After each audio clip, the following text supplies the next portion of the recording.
Mais um ataque ao oleoduto Druzhba. Essas imagens você precisa ler. Os russos estão sendo preparados para o desligamento da internet já no próximo ano e para uma mobilização geral. Putin humilhou os representantes de Trump e os mandou de volta para casa de mãos vazias. Para aumentar a taxa de natalidade, querem proibir preservativos na Rússia. Não tem dinheiro? A Rússia cancelou a construção da tão divulgada ferrovia para a China. O general Zaluzny retornou de Londres para Kiev.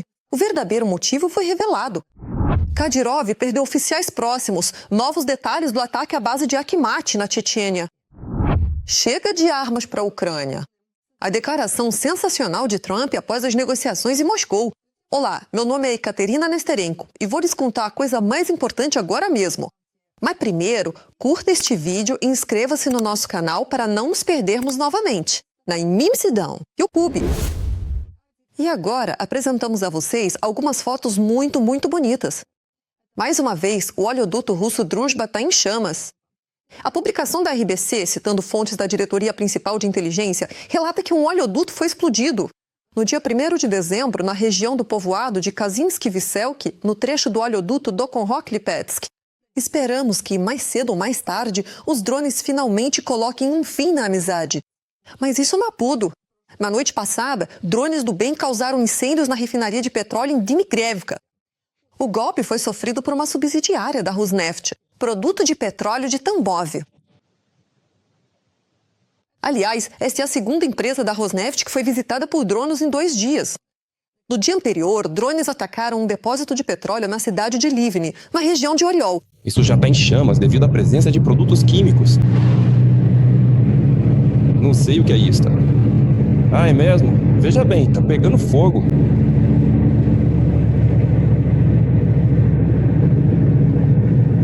Mas não tenho palavras além de lindo. Agradecemos aos drones pelo espetáculo incrível. Estamos aguardando novidades. Putin manteve conversas com Steve Witkoff e Jared em Moscou ontem. Kushner, o renomado autor e pensador, nos lembra que ter esperança é fundamental para seguir em frente e alcançar nossos objetivos. Você conseguiu? Vê.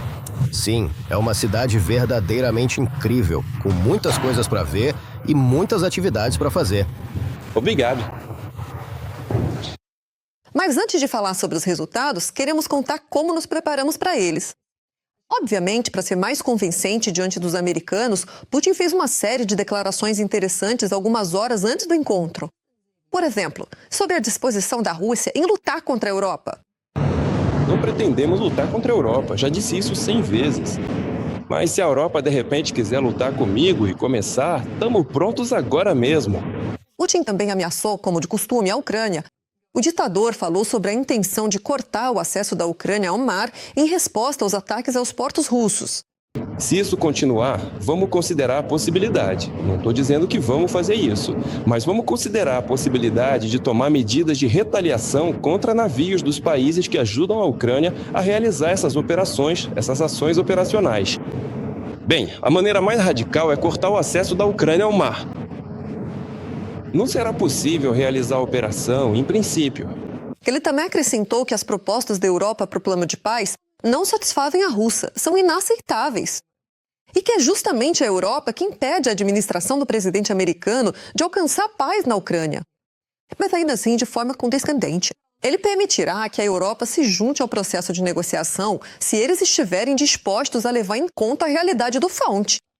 Eles estão do lado da guerra. E mesmo quando eles tentam, supostamente, fazer algumas mudanças na proposta do Trump, nós vemos isso claramente. Todas essas mudanças têm um único objetivo: o de bloquear completamente todo esse processo de paz. Apresentar exigências que para a Rússia são absolutamente inaceitáveis. Eles entendem isso. E assim, depois jogar a culpa na Rússia. O encerramento desse processo de paz. Enquanto Putin fazia todas essas declarações, estavam esperando por ele. O ditador se atrasou 3 horas para o encontro com os americanos. E depois disso, o Trump ainda vai dizer que o Putin o respeita. Enfim, vários veículos começaram a escrever que esse encontro não deu em nada. Eles conversaram por muito tempo, quase 5 horas, mas sem resultado. E depois dessa reunião, Witkoff e Kushner deveriam ir à Europa para negociar com Zelensky. Mas não foram, porque o Kremlin pediu que eles voltassem imediatamente para casa e transmitissem a resposta de Putin a Trump. Portanto, a reunião com Zelensky foi cancelada.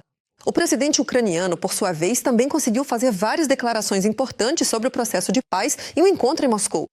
Receberemos certos sinais. Se os sinais funcionarem assim, se for um jogo limpo com nossos parceiros, então talvez possamos nos encontrar com a delegação americana muito rapidamente. Em que nível? Vamos ver, dependendo dos sinais. Se os sinais derem a possibilidade e a chance de tomar decisões globais mais rápidas, então o nível será mais alto. Estou pronto para receber todos os sinais. Pronto para um encontro com o presidente Trump. Sobre um verdadeiro acordo de paz, Zelensky destacou que ainda precisa ser aprimorado, mas o principal é que seja justo para a Ucrânia. Mas se deixarmos de lado as declarações oficiais, há um ponto interessante. O jornalista do Financial Times, Christopher Miller, notou um contraste significativo. O humor de Witkoff e sua aparência durante o encontro com ucranianos e russos. No encontro com ucranianos em Miami, Witkoff estava por fazer a barba, tenso e distante, não sorria e evitava contato visual. Ao lado de Putin, em Moscou, estava bem barbeado, sorridente, com um olhar simpático. Ele também comentou que fez um ótimo passeio por Moscou, chamando-a de uma cidade majestosa. Como relatam alguns meios de comunicação, no Kremlin foram anunciados aos representantes de Trump 3 exigências fundamentais de Putin. Donbás, redução do armamento das Forças Armadas da Ucrânia e o reconhecimento internacional pelos EUA e Europa dos territórios ocupados pela Rússia. Após o encontro no Kremlin, Peskov declarou que as negociações foram bem-sucedidas. Moscou não descarta o plano de Trump, mas o processo de negociação precisa de silêncio. Por isso, nenhum detalhe será divulgado. E o que você acha sobre isso? Será que a Ucrânia está realmente sendo lentamente preparada para a rendição? Escreve suas opiniões aqui embaixo deste vídeo. Lendo os comentários dos episódios anteriores, vejo que muitos nos assistem do Cazaquistão, Moldávia, Europa e até dos Estados Unidos. Nós, ucranianos, somos muito gratos pelo apoio de vocês e temos orgulho de ter espectadores tão sensatos. Escreva também neste episódio. De onde você está nos assistindo? E se aí apoiam nossa luta contra o Império? Bunal! Sempre leia seus comentários com prazer. E enquanto isso, seguimos em frente. Agora vem a parte mais interessante. E agora, sobre a situação na linha de frente. 1.000 soldados ucranianos ficaram cercados em Mirnogrado e estão pedindo ajuda. Quem relata isso é o Bild, citando um dos soldados. Para ser sincero, a situação é crítica. A logística está sendo feita exclusivamente por drones e robótica terrestre. Até mesmo a entrega de alimentos está sendo problemática. É preciso ou retirar o contingente de Mirnogrado ou garantir uma logística estável. Tirem a gente daqui ou forneçam suprimentos. Caso contrário, os defensores da cidade vão ficar lá para sempre. Ele confirma as informações do portal Deep State sobre a presença de forças russas nos trechos por onde passa a logística. Por isso, os soldados, ao tentarem fazer a rotação, acabam entrando em combate corpo a corpo com os russos. Eles não recuam. Segundo ele, os defensores de Mirnogrado estão ficando sem munição. Vale lembrar que anteriormente o Bild havia declarado a perda de Pokrovsk, o que o Estado-Maior das Forças Armadas da Ucrânia não confirmou. E junto com isso, o portal Deep State informa que a Federação Russa continua avançando em direção a Pokrovsk. O inimigo ocupou Balagan, Sladko e Zatich, além de ter avançado em Pokrovsk, próximo a Novoekonomicheskoye e Guliaipole. Segundo o porta-voz do agrupamento Forças Leste, Grigori Shapoval, os combates por Pokrovsk continuam. As forças de defesa da Ucrânia estão fazendo tudo o possível e impossível para manter a cidade. Em Pokrovsk, as forças de defesa mantêm a parte norte da cidade ao longo da linha ferroviária. Continuam as ações de busca e assalto para eliminar focos do inimigo. O inimigo tenta infiltrar pequenos grupos da parte sul para a parte norte da cidade. No entanto, nossa aero-reconhecimento e grupos de busca e ataque detectam e destroem esses grupos. Em Mirnograd, declarou Shapoval, as forças de defesa estão eliminando soldados russos nos acessos à cidade. Isso também é confirmado pelos militares das Forças Armadas da Ucrânia, afirmando que há combates de rua na cidade. Enquanto isso, a Federação Russa está pintando para si mesma mais uma vitória. O chefe do Estado-Maior russo informou a Putin sobre a suposta ofensiva das tropas da Federação Russa em Limã. Mas o terceiro corpo de exército desmente essa informação. Também se sabe que os russos estão usando ucranianos dos territórios temporariamente ocupados como soldados descartáveis, ou seja, apenas para identificar as posições dos militares ucranianos.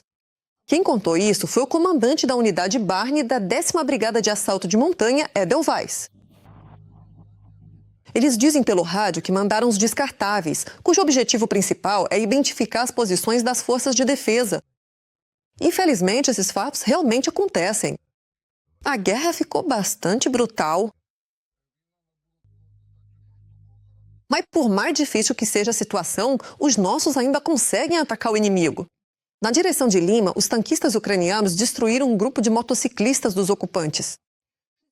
A 66ª Brigada Mecanizada Independente frustrou a tentativa do inimigo de romper a defesa. Como resultado, 8 soldados de assalto foram eliminados e 4 motos destruídas.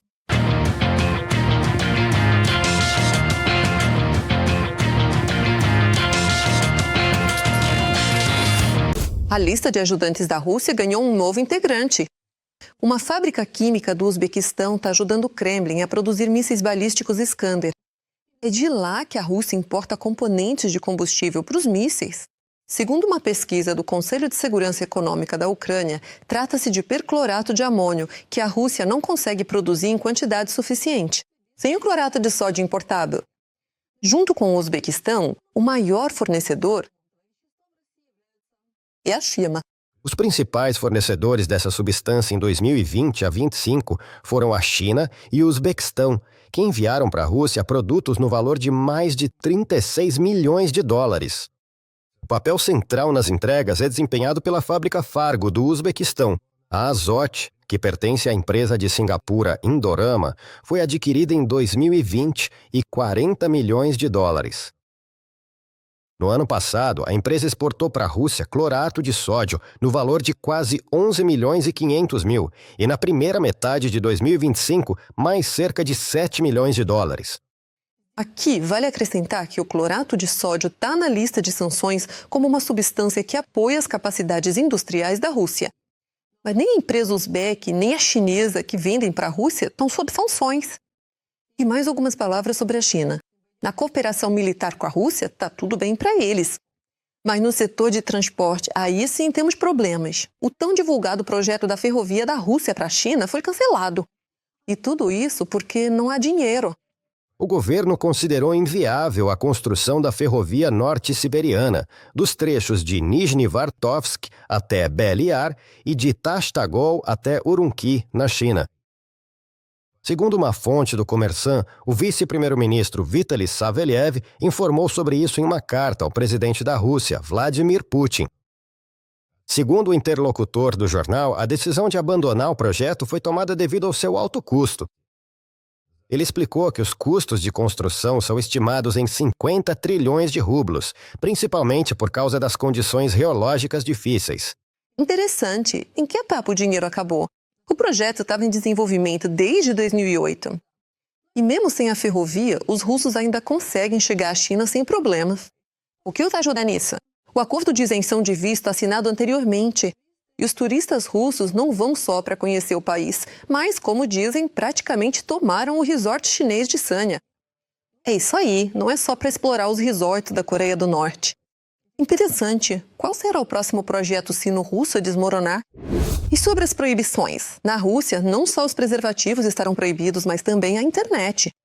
A mesma fonte do Kremlin, citando o ideólogo do Kremlin, Alexander Dugin, escreve que a internet na Rússia já em abril, porque este ano já não será mais 2026. Mas ainda espera os russos outro evento importante nesta primavera. Segundo Dugin, antes do desligamento da internet, começará uma mobilização total. De acordo com informações que recebi de pessoas muito bem informadas, o corte rigoroso da internet acontecerá em abril de 2026. Em março, deve começar a mobilização total. A própria guerra se tornará ainda mais total e o desligamento da internet numa situação dessas é simplesmente necessário. Uma internet totalmente aberta será prejudicial para qualquer russo. Considerando o desejo da Rússia de guerrear, a mobilização é um passo esperado. E quanto à internet, fontes no governo russo confirmaram a informação da tabacaria. Mas, convenhamos, é interessante que a mobilização e o desligamento da internet coincidam no tempo. Agora, sobre a proibição dos preservativos, o movimento pelo aumento da natalidade na Federação Russa chegou a um ponto que ninguém esperava. Na Rússia, de fato, planejam fazer isso completamente, proibir justamente esses preservativos. A principal direção, o maior esforço do Estado, é o apoio à família e à natalidade. Já no próximo ano, é necessário criar condições para reverter a situação demográfica, entendendo que essa é uma tarefa muito difícil. E, para ser sincero, por circunstâncias objetivas, talvez nem tudo dependa de nós. Mas precisamos fazer tudo o que tiver ao nosso alcance, para que, no futuro, consigamos fazer a taxa de natalidade do nosso país crescer de forma consistente. Alcançar o resultado desejado. O Kremlin, como escreve a tabacaria do Kremlin, quer fazer isso em 3 etapas. Primeira, o aumento do preço dos métodos contraceptivos em 2 vezes. Primeira, a introdução de um imposto sobre os contraceptivos, o que deve fazer com que eles fiquem pelo menos 2 vezes mais caros. Segunda etapa, venda de preservativos e outros métodos contraceptivos somente com passaporte. E restrições a essas vendas. Como resultado, por exemplo, uma pessoa poderá comprar no máximo 4 preservativos por mês. Relatamos que tais planos vêm sendo discutidos desde o verão. A terceira e última etapa, proibição total de contraceptivos. A ideia genial das autoridades russas foi tirada da China, onde já foi implementado o imposto sobre preservativos e outros métodos contraceptivos. O que você acha? Essas medidas, junto com o início da proibição do aborto, realmente vão ajudar Putin a conseguir mais carne de canhão para as próximas guerras? Não por uma ideia, mas por dinheiro. Um dos principais porta-vozes do Kremlin entre os artistas russos, o diretor Nikita Mikhalkov, ganha milhões com a propaganda nas escolas. Tenho o prazer de entregar a insígnia de herói do trabalho ao destacado cineasta Nikita Sergeyevich Mikhalkov. É uma pessoa de talento criativo único, incrível capacidade de trabalho e um aguçado senso de pátria.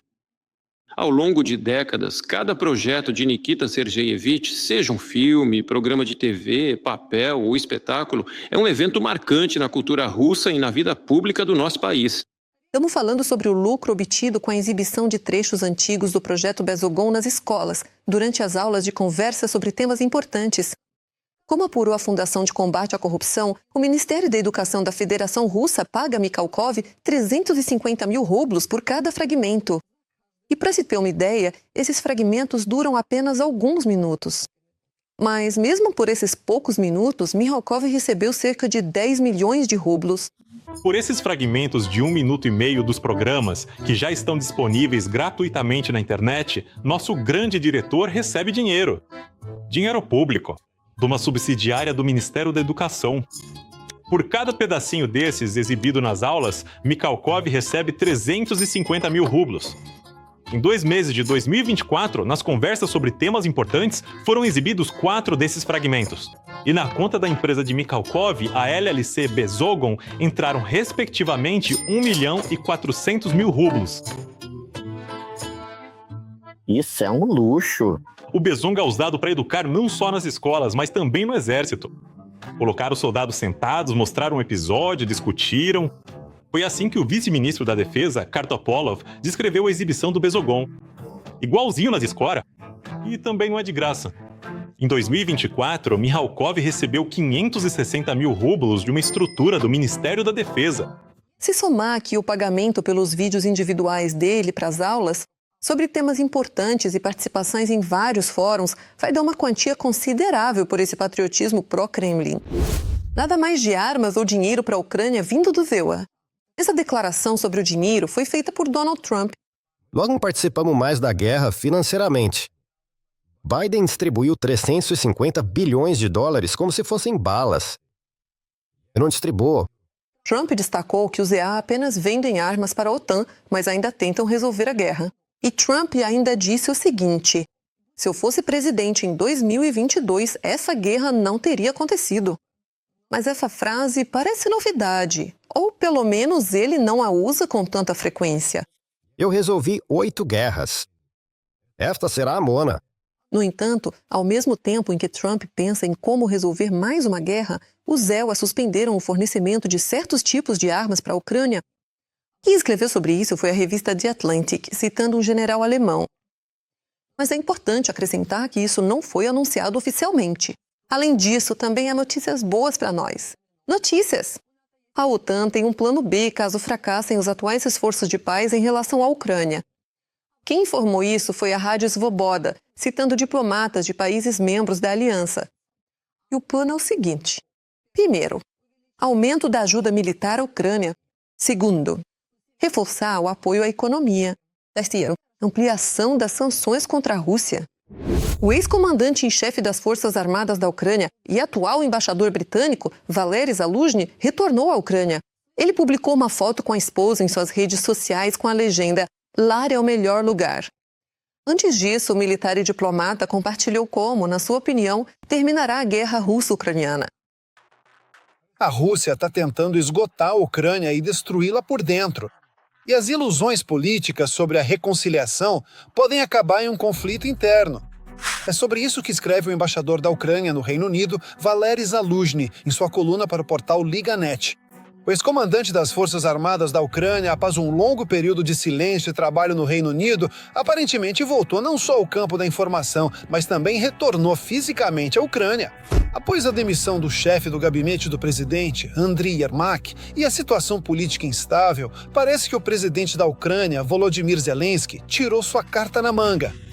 Este é o retorno do ex-comandante-chefe às Forças Armadas da Ucrânia. Existe a possibilidade de, por exemplo, trazer rapidamente de Londres o Zaluzhny. Isso imediatamente fortalecerá, de modo geral, a posição da Ucrânia. E, em grande parte, o Zaluzhny está em Londres como embaixador. Bem, pelo que entendo, justamente para um momento como esse, quando for necessário uma certa consolidação diante de um perigo externo. E o perigo externo aqui está justamente na instabilidade da posição dos Estados Unidos em relação a esta guerra, já que a posição oscila. Em sua coluna recentemente publicada no portal Liga.net, Zaluzhny também destaca que por trás de uma paz rápida, certamente estará apenas uma derrota esmagadora e a perda da independência.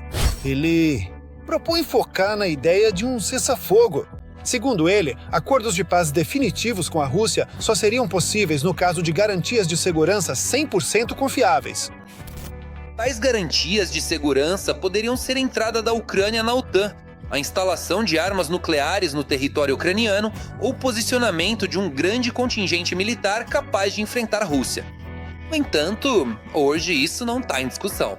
E levando em conta tanto a falta de preparo tecnológico quanto doutrinário de qualquer país membro da OTAN ou de outro país, exceto Rússia, Ucrânia e China, essa questão, em princípio, não pode ser considerada. Depois que a Federação Russa não conseguiu conquistar fisicamente a Ucrânia, Eslokovia, tenho certeza de que o Kremlin está focado, além da vertente militar, em minar a sociedade ucraniana por dentro, a chamada estratégia de desgaste. As estratégias de desgaste têm seu próprio golpe decisivo. E se para o inimigo isso significa levar o país ao colapso devido a ações militares, à situação política e econômica, o que seria então um golpe decisivo nessa situação? Se lembrarmos da história, a resposta é óbvia. É a guerra civil. Sim, é exatamente isso. O golpe decisivo que a Rússia busca sistematicamente a implementação da estratégia de desgaste. Na opinião de Zaluzhny, o congelamento do conflito na linha de frente é agora um dos cenários mais prováveis para o fim da guerra. A reconciliação será de curta duração. A etapa intermediária pode incluir o congelamento das hostilidades na linha de frente, que eu considero talvez o cenário mais provável. Quer alguém goste disso ou não. São as realidades objetivas que se formam tanto no campo de batalha quanto no aspecto econômico, social e político. A devolução do que foi hipotecado à Ucrânia e seu artigo é, sem dúvida, um sinal para a sociedade ucraniana e para o mundo inteiro de que a luta nos níveis diplomático e militar continua e que ninguém aceitará as condições da Rússia. Foram dias muito intensos até o blackout. Pardon! Taganrog e Chechênia em chamas. Mais detalhes sobre os sucessos das Forças Armadas da Ucrânia em território russo no nosso material. A Rússia em chamas e escura. Um apagão em Moscou. Dezenas de prédios residenciais ficaram sem energia. Não há luz ali. Algo tá queimando em um dos incêndios. E aqui não há nem Úsica. Esta não é a primeira vez que os russos ficam na mais completa escuridão. Há um mês, ocorreu um grande apagão na região de Moscou.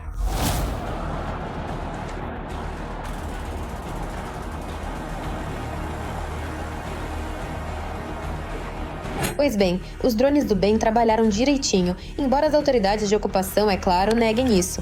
Na verdade, isso é uma desconexão gradual de Moscou do fornecimento de energia elétrica. Isso não vai acontecer hoje, nem amanhã, nem na próxima semana. Talvez, infelizmente, nem mesmo no ano novo. Mas considerando que a Ucrânia está intensificando seus ataques aéreos em território russo, quantos drones ucranianos estão atualmente sobrevoando o território russo? Isso não aconteceu em 22 e 23. Não houve nenhum em 1924. Já é manhã na região de Krasnodar. Moradores locais relatam explosões em Tuapse. O ataque pode ter atingido a refinaria de petróleo de Yuzhny, assim como um dos portos locais.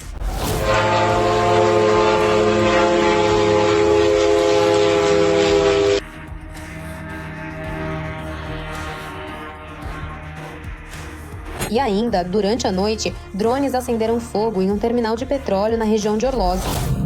Olha só, pessoal, já tá pegando fogo de verdade na área química. Eu realmente não sei o que exatamente é isso. Olha, tá pegando fogo mesmo. É impressionante. E esse é o começo padrão do dia ou o fim da noite na Rússia. O que antes parecia muito distante está se tornando cada vez mais realista. 25º ano. Este é um ano recorde em número de operações com drones em toda a Federação Russa. Além dos drones, mísseis também estão começando a chegar.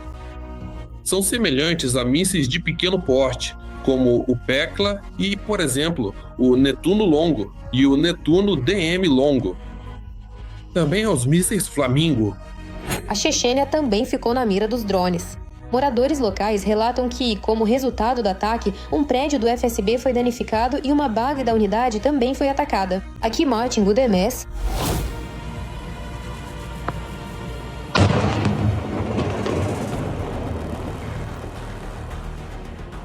Esse é um elemento específico, um elemento de força, que desempenha seu papel e ocupa seu lugar na hierarquia russa. E não é um dos últimos. Destruição, humilhação, devastação. Isso é muito importante exatamente para essa direção. Vamos encontrar todos e cada um. E essa é uma mensagem muito importante para que todo o Kadyrowita entenda, aquele que veio para a Ucrânia, porque de um jeito ou de outro, aí estão eles. Encontramos generais russos, destruímos, explodimos. Um Kadyrowita comum a gente simplesmente vai esmagar contra a parede com mais um drone. Ainda vamos mandar para ele um pacote da nova aposta, um pedaço de bacon. Lembrando que, na noite de 25 de novembro, a Ucrânia atacou a fábrica de reparos de aeronaves Borev em Taganrog, que pode modernizar e dar manutenção em aviões Tu-95MS. Assim, os ocupantes perderam a possibilidade de continuar usando essa aviação. Como resultado do ataque, 2 aviões A-60 e A-100 foram destruídos. Em Taganrog foram destruídos aviões realmente únicos, que a Rússia nunca mais conseguirá produzir. Além disso, todos eles foram projetados ainda na época da União Soviética. O A-60 é um projeto de longa data, que deveria ser uma arma laser voadora. Era para ser uma espécie de ameaça ao programa espacial americano, mas nunca foi concluído. Nunca chegou a um estado realmente funcional. A destruição desse avião, na verdade, põe fim a todo o programa de aviação, ao programa de aviação a laser da Federação Russa. Hoje em dia, com a destruição do avião A-100LL, a Rússia simplesmente perde essa possibilidade de continuar essas etapas de testes para criar algo novo. Embora, para ser sincero, o A-100, a nova geração do A-50, já era tecnologicamente ultrapassado em comparação com os análogos ocidentais. Isso é só uma pequena parte dos lugares onde, ultimamente, os drones têm chegado, atingindo alvos de infraestrutura militar e crítica dentro da Rússia. Claro, o Ministério da Defesa da Rússia sempre relata, após cada ataque, que a maioria dos drones foi abatida. Só que, por algum motivo, depois da frase "todos os alvos foram eliminados", aparecem dezenas de vídeos de incêndios nos canais russos do Telegram. A razão é óbvia: o mau funcionamento da defesa antiaérea. A Rússia sempre teve problemas com a defesa antiaérea. A União Soviética não tinha. O espaço aéreo estava completamente fechado. Na verdade, a União Soviética tinha muito mais capacidade nessa área. Por isso, a Rússia herdou um território enorme, um grande espaço aéreo com muitas áreas descobertas, buracos por onde, claro, os meios de ataque podem passar. O sistema automatizado de controle já aproximou o blackout da região sul da Rússia, então a capital de Putin também pode, em breve, mergulhar na escuridão total. Mal Putin ameaçou cortar a Ucrânia do mar. Seus fiéis cães propagandistas já estão, em suas fantasias cor-de-rosa, se preparando para ir à praia de Odessa. O ator do Kremlin e deputado Dmitry Pevtsov declarou que a Rússia, custe o que custar, precisa chegar até Odessa. Não, eu acho que simplesmente precisamos chegar até onde devemos chegar, até as nossas cidades, tipo Kiev, Poltava, Odessa, Mykolaiv, para que, no fim das contas, possamos ir a Odessa, descansar na praia e tomar banho de mar. E é exatamente assim que essa questão se resolve. Pode ir tirando o cavalinho da chuva, meu caro. O que achou das nossas notícias? Escreva pra gente o que devemos mudar para melhorar. Vamos levar isso em consideração, com certeza. Enquanto isso, deixe seu like neste vídeo para apoiar o que estamos fazendo. E não se esquece de se inscrever no nosso canal Ucrânia Hoje, para não perder os próximos episódios. Até a próxima!